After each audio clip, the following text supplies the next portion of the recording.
আসসালামু আলাইকুম। প্রিয় দর্শক, ফিলিস্তিনে মানে গাজায় যে নির্মম অমানবিক নৃশংস যে হামলা পরিচালনা করছে ইসরায়েলের পক্ষ থেকে করা হচ্ছে, তা নিয়ে সারা দুনিয়াতে এখন কিন্তু প্রতিবাদে উত্তাল। কেবল মুসলিম জনগোষ্ঠী নয়, অমুসলিম অনেক দেশ এ নিয়ে কিন্তু প্রতিবাদ করছে, ছাত্ররা প্রতিবাদ করছে। এই ঘটনাকে খালি মুসলিম নিধন নয়, একটা মানে আপনার মানবতার বিরুদ্ধে একটা নৃশংস কর্মকাণ্ড হিসেবে চিহ্নিত করে সবাই এর প্রতিবাদ করছে। এই প্রতিবাদের ঢেউ আমাদের দেশেও এসে লেগেছে এবং এটা খুব ইতিবাচক আমি মনে করি যে আমাদের দেশের মানুষও প্রতিবাদে রাস্তায় নেমেছে, ছাত্ররা ক্লাসরুম ছেড়েছে এবং আমরা গতকালকে এই দৃশ্যগুলো দেখলাম। কিন্তু সারা দুনিয়াতে যা দেখা গেল তার সঙ্গে আমাদের দেশের কিছু ঘটনা কি ভিন্ন একটা চেহারা নিয়ে আসলো না, যে চেহারা আমাদেরকে প্রতিনিয়ত লজ্জিত করলো। সোশ্যাল মিডিয়ায় কিন্তু আমরা বেশ কিছু ছবি এরকম দেখেছি। আমরা দেখেছি যে বিশেষ করে যে ছবিটা খুবই বেশি আলোচিত হয়েছে, দেখা যাচ্ছে লোকজন বাটার দোকান লুটপাট করছে, করে সেখান থেকে জুতো নিয়ে যাচ্ছে। এর একটা স্থির চিত্র মানে খুবই ভাইরাল হয়েছে, আপনারাও দেখেছেন, স্থির চিত্রটা সোশ্যাল মিডিয়ায় দেখেছেন। পরে আবার কেউ কেউ বলছে এই ছবিটা নাকি এআই জেনারেটেড, মানে আর্টিফিশিয়াল ইন্টেলিজেন্স দিয়ে এই ছবিটাকে ক্রিয়েট করা হয়েছে। প্রশ্ন হচ্ছে যে এই ধরনের ঘটনা তো ঘটেছে, একটা ঘটনা যে ঘটেনি, কারণ আপনারা নিশ্চয়ই একটা ভিডিও দেখেছেন। আপনারা দেখুন, আমাদের কাছেও আমিও একটা ভিডিও দেখেছি, সেই ভিডিওর একটা অংশ আপনাদের এবং আমরা একটু দেখাই।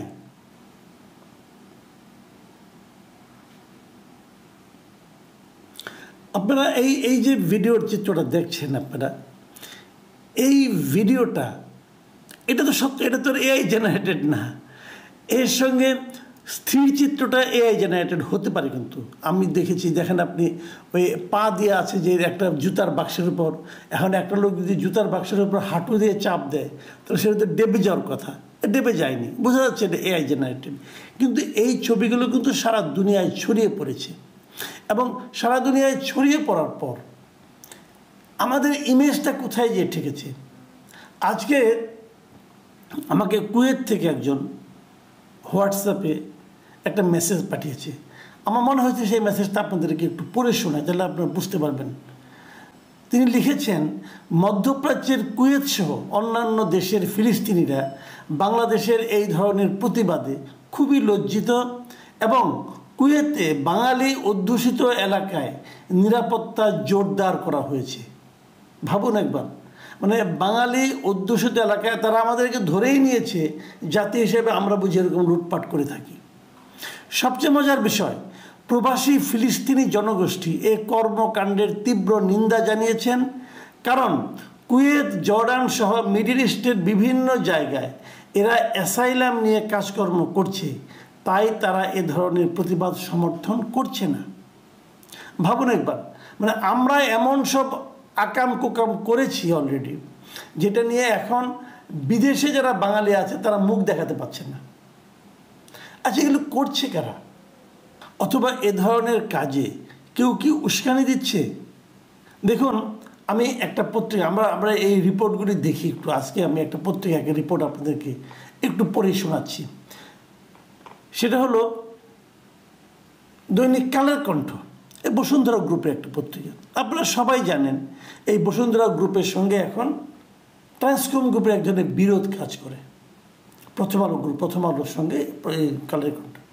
এখন কালের কণ্ঠ হেডলাইনটা দেখেন আপনি নিউজের, দেশ জুড়ে ট্রান্সকমের পণ্য বর্জনের ডাক, কেএফসি বাটার দোকান ভাঙচুর। তো এখানে ট্রান্সকম কোত্থেকে এলো? কেএফসি বাটার দোকান ভাঙচুর, যে জিনিসটা হয়েছে এখানে, যে তারা বলছে এগুলো ইসরায়েলি প্রতিষ্ঠান অথবা ইসরায়েলকে তারা অর্থ সাহায্য করে। এর মধ্যে বাটার পক্ষ থেকে আমরা বিবৃতি দেখেছি, বাটা বলেছে এটার সঙ্গে ইসরায়েলের কোনো সম্পর্ক নাই, এটা সম্পূর্ণ চেক রিপাবলিকের একটা প্রতিষ্ঠান। এবং বাটাই দেশে অনেক দিন ধরে কিন্তু কাজ করছে। এখন কেএফসি অথবা 7 আপ অথবা এদের কি সম্পর্ক আছে আমি এটা নিয়ে আলোচনায় এখন যাচ্ছি না, কিন্তু কথাটা হলো যে কালের কণ্ঠ কেন এখানে আবার ট্রান্সকমকে যুক্ত করলো। তা ট্রান্সকমের তো আরও অনেক পণ্য আছে, দেশ জুড়ে ট্রান্সকমের পণ্য বর্জনের ডাক, এই কথাটা আসলো করতে আর কিন্তু কেউ লেখেনি, এই বসুন্ধরার এই পত্রিকা ছাড়া আর কেউ লেখেনি এটা। তাহলে এই যে ধান্দাটা, এই ধান্দাটা কি সাংবাদিকতা হলো? এটা কোনো কাজের কাজ হলো? তার মানে কি ট্রান্সকমের পণ্য আরও ভাঙচুরের জন্য মানুষকে তারা উস্কে দিচ্ছে? আমার দেশের একটা প্রতিষ্ঠান আমার দেশের আরেকটা প্রতিষ্ঠানের ক্ষতি করার জন্য উস্কে দিচ্ছে, মানে কতটা নিম্ন রুচির হতে পারে? এই পত্রিকা যারা সম্পাদক মণ্ডলীতে আছেন, আমি তাদের রুচি তাদের পেশাদারিত্ব দেখে হতবাক হয়ে যাই। এটা কেমন কথা? আপনার সঙ্গে তাদের একটা দ্বন্দ্ব থাকতেই পারে, সেই জন্য আপনি এর জন্য জার্নালিজমকে ইউজ করবেন? হয়েছে অনেক জায়গায় কিন্তু হয়েছে, আমরা দেখেছি কালকে যে ঘটনাগুলো ঘটেছে। এভাবে ভাঙচুর করে আপনি কি ইসরায়েলের যে নৃশংসতা, ইসরায়েল যেভাবে আক্রমণ করেছে গাজায়, তাকে থামাতে পারবেন? এইগুলো আমাদের এখানে যারা এনেছে, যারা এটা তো ব্যবসায়িক প্রতিষ্ঠান আমাদের দেশে, এগুলো এখন এই ধরনের ঘটনা যদি আমরা ঘটাতে থাকি, তাহলে আগামীতে কি আমরা এই ধরনের বিদেশি ফ্র্যাঞ্চাইজি যেগুলো আছে তাদেরকে আনতে পারবো? মানে আমাদের মানে চিন্তা ভাবনা কত সীমাবদ্ধ হলে পরে এটা হয়। আসলে এর উৎসটা কোথায়? উৎসটা হলো সে মব কালচার। মানে আমরা একটা মব, একটা হুজুগ তুলে ভাঙচুরের একটা কালচার আমরা এসে শুরু করেছি। এবং বলতে আমার দুঃখ হচ্ছে, এটাই বাস্তবতা, যে এই কালচারকে এই যে বর্তমান সরকার তারা প্রথম দিকে কিন্তু নানাভাবে উৎসাহ দিয়েছে, প্রশ্রয় দিয়েছে। আমরা দেখেছি সারা দেশে বাড়িঘর ভাঙা হয়েছে, ঢাকা শহরে ভাঙা হয়েছে, একদম প্রাণকেন্দ্রে ঘোষণা দিয়ে ভাঙা হয়েছে। এবং এই মবের যারা সৃষ্টিকর্তা, বাইরে থেকে যারা ইউটিউবে এই সমস্ত ঘোষণা দিয়ে ভেঙেছেন, তাদেরকে সরকারের দিক থেকে সমর্থন দেওয়া হয়েছে। এখনও আমি দেখি, আমি গতকালকে একটা ঘটনা বলি, গতকালকে আমি একটা টক শোতে ছিলাম, সেখানে সরকারের একজন লোক, এই প্রধান উপদেষ্টার ডেপুটি প্রেস সেক্রেটারি একজন, তিনি 32 নম্বর ভাঙার পেছনে এখনও তিনি দায়ী করছেন যে এটাকে শেখ হাসিনা উস্কে দিয়েছিল। হ্যাঁ ঠিক আছে, শেখ হাসিনা উস্কে দিয়েছিল, আপনি শেখ হাসিনা বিচার করেন, কিন্তু কেউ যদি আপনাকে উস্কে দেয় যে তুমি যে ওই লোকটাকে খুন করো, আপনি খুনটা হতে দেবেন? এবং এর জন্য আপনি যে উস্কে দিয়েছে তাকে দায়ী করবেন? তাকে তো দায়ী করতে হবে, সে তো উস্কে দেওয়া তার ঠিক হয় না, এটা আমি মানলাম। কিন্তু যখন আমি দা নিয়ে একজনকে খুন করতে যাব, আপনি আমাকে ফিরাবেন না, নাকি আপনি বলবেন যে আমি ফিরাবো না, ও উস্কাই দিল কোনো? এটা করবেন আপনি? এটা সরকারের কাজ। সরকারকে এখনও শুনেছেন এগুলির ব্যাপারে কোনো অ্যাকশন নিতে নেয়নি। ওইগুলি অ্যাকশন নেয়নি বলে তাদের মধ্যে একটা ধারণা তৈরি হয়েছে। এই যে তথাকথিত তৌহিদি জনতা, যারা নিজেদেরকে তৌহিদি জনতা হিসাবে প্রচার করছে, তাদের মধ্যে একটা ধারণা হয়েছে এগুলো অবাধে করা যায়, কেউ কিছু বলে না। আমি সরকারকে এক জায়গায় ধন্যবাদ দেব। ধন্যবাদটা কোথায় দেব? সরকার এবার কিন্তু এই ঘটনার প্রেক্ষিতে সরকার এবার কিন্তু একটা ব্যবস্থা নিতে শুরু করেছে। সেই শুরুটা হলো অনেককে এরই মধ্যে গ্রেপ্তার করা হয়েছে। আমি দেখলাম খুলনার ঘটনায় মোটামুটি বেশ কয়েকজনকে অলরেডি কিন্তু গ্রেপ্তার করা হয়েছে, প্রায় সব মিলে 49 জনকে গ্রেপ্তার করা হয়েছে খুলনায় এবং সিলেটের ঘটনায়।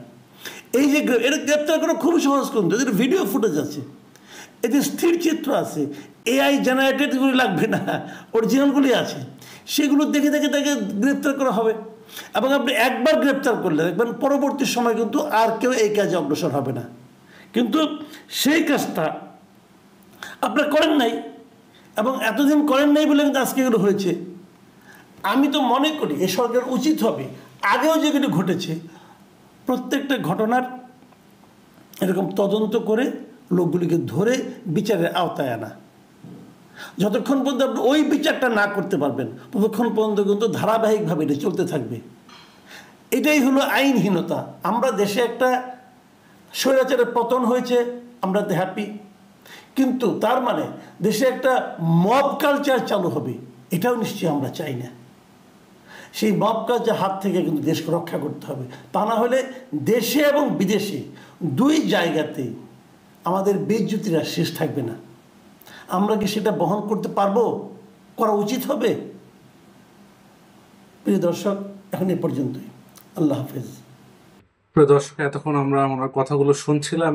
উনি যে বিষয়গুলো বলার চেষ্টা করেছেন, অনেকে এই বিষয় নিয়ে কথা বললেন, এবং যে আমরা যে ফিলিস্তিনি বিষয়কে কেন্দ্র করে বাংলাদেশে আন্দোলনের যে বিষয়টি, এই বিষয়টি কেন্দ্র করে পাশাপাশি বিভিন্ন প্রতিষ্ঠানে যে হামলার বিষয়টি, এটি অবশ্যই একটি দুঃখজনক ব্যাপার এবং এটিকে অনেকেই সমালোচনা করছে। অবশ্যই এটি সমালোচনারই কাজ এবং এটি হচ্ছে দুঃখজনক অনেক একটি ঘটনা। কারণ এই জাতীয় ঘটনা কিন্তু এর আগেও বিভিন্নভাবে পরিস্থিতি তৈরি করে কিন্তু ঘটনা হয়েছে উদ্দেশ্যমূলকভাবে, যেটি বাংলাদেশের পরিস্থিতিকে আরো উগড়ে দেয়, মানে কথা বলার স্কোপ তৈরি করে। ইন্ডিয়া বিশেষ করে বিভিন্ন দেশের বাংলাদেশকে নিয়ে একটি নেগেটিভ চিন্তা ভাবনা করার সুযোগ করে দিয়েছে এইসব লোকেরা। পাশাপাশি বাংলাদেশের ভিতরে অস্থিরতা তৈরি করার ক্ষেত্রে এবং বিভিন্ন ইস্যুকে কেন্দ্র করে বাংলাদেশের যে পরিস্থিতিগুলো ঘটছে, এটি অবশ্যই উদ্বেগজনক, যেখানে আইন শৃঙ্খলা বাহিনীকে হেয় করে দেখানো হচ্ছে। পাশাপাশি এই দেশের মানুষের যে নিরাপত্তা নাই, বিভিন্ন প্রতিষ্ঠানের নিরাপত্তা নাই, এই বিষয়গুলোকে তারা মানে তৈরি করার জন্য এই জাতীয় ঘটনা অনেকেই ঘটাচ্ছে। অতএব আইন শৃঙ্খলা বাহিনীর উচিত হবে এবং ইন্টার গভর্নমেন্টের উচিত হবে এইরকম পরিস্থিতি যারা ঘটাচ্ছে তাদেরকে ইমিডিয়েটলি শাস্তির ব্যবস্থা করা। এবং আহ, আমরা শুনেছি অনেককে ধরা হয়েছে, অতএব তাদের শাস্তিমূলক ব্যবস্থা নিয়ে কিন্তু পরবর্তী যেন এই জাতীয় ঘটনা কেউ ঘটাতে না পারে, ইমিডিয়েটলি পদক্ষেপ নিয়ে এটি কিন্তু মানুষের সামনে প্রকাশ করা, যেন পরবর্তীতে এই জাতীয় কাজ করে তারা যেন ভীত সন্তুষ্ট হয়। অথবা আমরা আশা করবো ভবিষ্যতে এই জাতীয় ঘটনা ঘটবে না। সবাইকে আল্লাহ হাফেজ।